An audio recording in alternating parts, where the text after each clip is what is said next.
யாழ் இளவாலை காவல்துறையினரால் கைது செய்யப்பட்டுள்ள யூடியூபர் கிருஷ்ணாவை நீதிமன்றத்தில் முன்னிலைப்படுத்த நடவடிக்கை எடுக்கப்பட்டுள்ளது.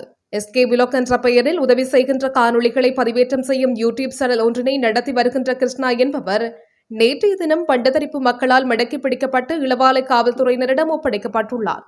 இந்நிலையில் யூடியூபர் கிருஷ்ணா இளவாலை காவல் நிலைய சிறைக்கூடத்தில் தற்போது அடைக்கப்பட்டுள்ளார். இச்சம்பவம் குறித்து மேலும் தெரிய வருகையில், குறித்த யூடியூபர் இளவாலை காவல்துறை பிரிவுக்கு உட்பட்ட பண்டத்தரிப்பு பகுதியில் உள்ள பெண் தலைமைத்துவ குடும்பம் ஒன்றின் வீட்டுக்குள் அத்துமீறி உள்நுழைந்து காணொலியை பதிவு செய்துள்ளார். இந்த காணொலியில் பாவிக்கப்பட்ட சொற்பிரயோகங்கள் மற்றும் செயற்பாடுகள் தொடர்பாக சர்ச்சை எழுந்தது. இதுகுறித்து நாடாளுமன்றத்திலும் பேசப்பட்டது. இந்நிலையில் குறித்த யூடியூபர் நேற்றைய தினம் அந்த வீட்டுக்கு மீண்டும் செல்ல முயன்ற வேளை பண்டத்தரிப்பு சில்லையூர் மத்திய இளைஞர்களால் மடக்கி பிடிக்கப்பட்டு இளவாலை காவல்துறையினரிடம் ஒப்படைக்கப்பட்டார். இதன்போது அவருடன் இன்னும் 3 பேர் என மொத்தமாக 4 காவல்துறையினரிடம் ஒப்படைக்கப்பட்டனர்.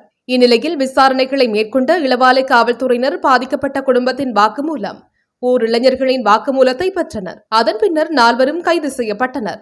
வற்புறுத்துதல், அத்துமீறி வீட்டினுள் உட்புகுதல், தகாத வார்த்தை பிரயோகம் உள்ளிட்ட குற்றச்சாட்டுகளின் அடிப்படையில் இந்த கைது நடவடிக்கை முன்னெடுக்கப்பட்டது. இந்த 4 ஒருவர் மனித உரிமைகள் தொடர்பான நிறுவனம் ஒன்றில் பயிலுநராக பணியாற்றுவதாக தெரிவிக்கப்பட்டுள்ளது. இந்நிலையில் கைது செய்யப்பட்ட 4 இன்று நீதிமன்றத்தில் முற்படுத்த காவல்துறையினர் நடவடிக்கை எடுத்துள்ளனர்.